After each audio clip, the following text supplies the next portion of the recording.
What's up, you guys? So I tried out this new brow method that I saw like professionally done, and I wanted to see how would it work. So I used hard wax today, and I carved out my brows using the whole like nose to brow technique, and that thing. Hopefully y'all understand it. If not, you'll see it in the video. Yeah, I was just trying something new. I used hard wax, so that was something new as well. I have used hard wax on my eyebrows before, but I think it's easier to use soft wax, just my opinion. So this is not like a professionally done type thing because I did it on myself. But if I was to do it on a client, it would have been more professionally done. But because it's me, I'm like experimenting. So please excuse that in advance. And I hope you guys enjoy. I hope you guys can, pick up on what I'm doing.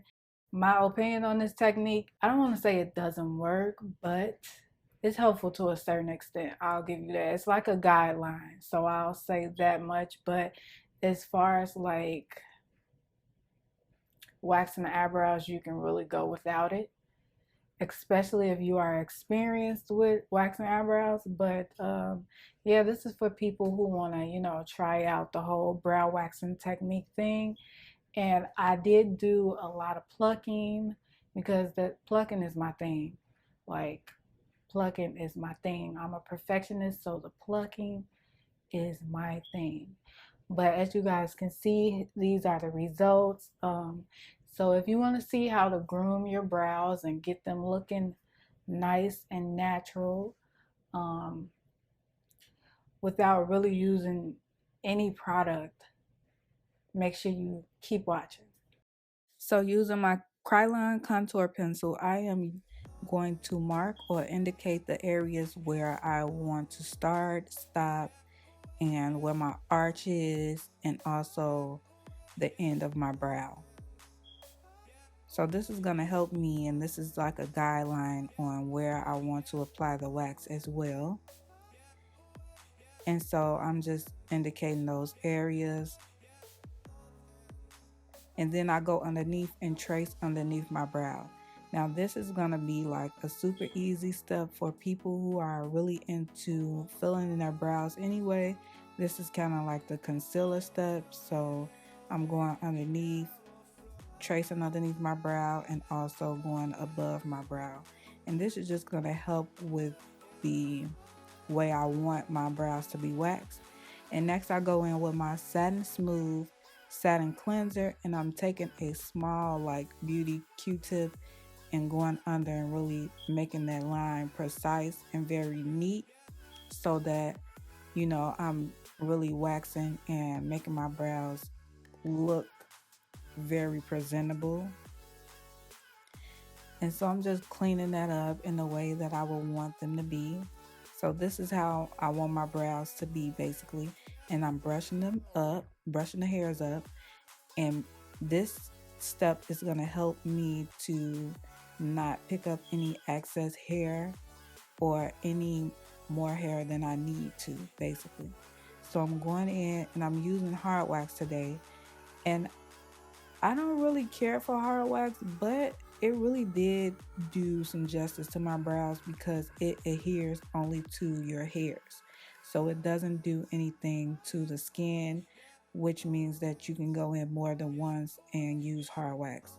So I did go in more than once, as you can see, in the same area, and I did wax more than once in the same area.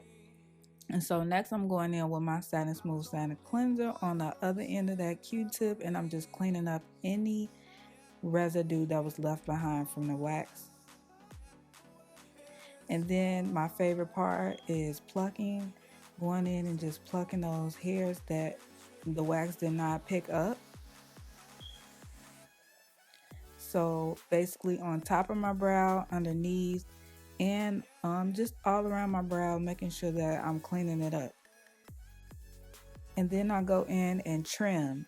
This is another step that I love to do because sometimes you just don't get all of the hairs, and I like to make sure that my brows are perfect. So I just comb my brow hairs upwards and I trim any like super long hairs, and then I also brush the hairs downward and also trim underneath my brow as well.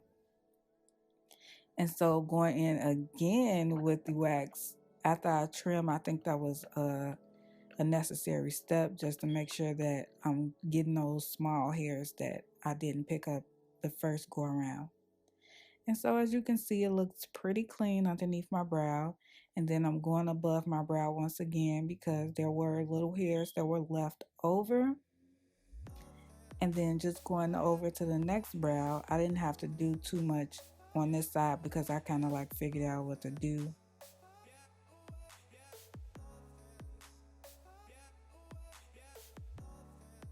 And the middle of your eyebrows is a very important place that you don't want to miss because those little hairs that grow upward, you want to make sure you get those. And it's very easy to miss out on that part. And so I'm cleaning off the wax residue here.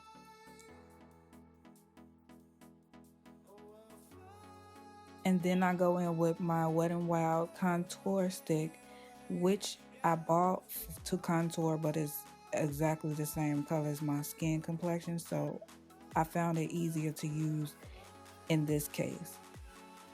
So I'm cleaning up around my brows, which is not even really a necessary step. And then I go in with my Ruby Kisses brow gel or brow mascara, and I'm filling in my brows lightly because I still want them to look natural. So this is just gonna add a little color to my brows, but also while having them look natural. And then I'm going in with that same contour pencil and I am highlighting underneath my brows, and it's going to give me a really nice highlight because I still have some of that contour pencil left on the brush. So this is the end of my tutorial. As you guys can see, my brows are on fleek. So I hope that you guys love this tutorial, and don't forget to like, comment, and subscribe, and I'll catch you guys in my next one.